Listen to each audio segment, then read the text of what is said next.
अन्नपदार्थ शिजवताना योग्य अंदाज आला नाही तर ते पदार्थ मोठ्या प्रमाणावर उरतात.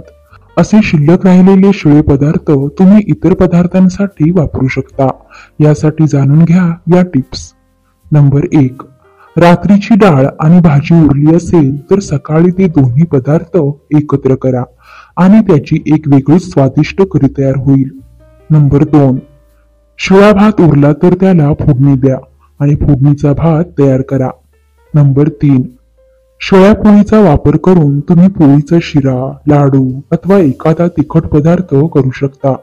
मात्र यासाठी शिळी पोळी कुस्करण्यासाठी ती मिक्सरमध्ये बारीक करा. नंबर 4. तूप कढवताना उरलेल्या बेळीचा वापर शेंगदाण्याच्या लाडवांमध्ये करा. नंबर 5.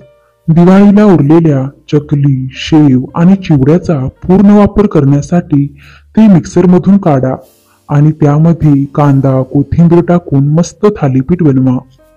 नंबर 6. रात्री उरलेले पदार्थ खराब होऊ नयेत यासाठी फ्रीजमध्ये ठेवा. नंबर 7.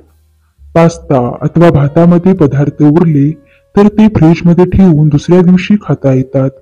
नंबर 8. बटाटे जास्त प्रमाणात उकडले असतील तर ते फ्रीजमध्ये ठेवून नंतर सँडविच, पराठा, पॅटीस, टिक्कीसाठी वापरता येतात. नंबर 9. डाळ जास्त प्रमाणात शिजवली असेल तर ती दुसऱ्या दिवशी पराठ्याचे पीठ मळताना त्यात टाका. पराठे अधिक पौष्टिक होतील. नंबर 10.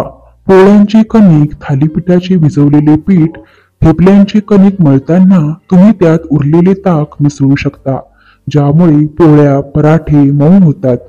मित्रांनो, व्हिडिओ आवडल्यास व्हिडिओला लाईक करा, शेअर करा आणि सबस्क्राईब करा. धन्यवाद.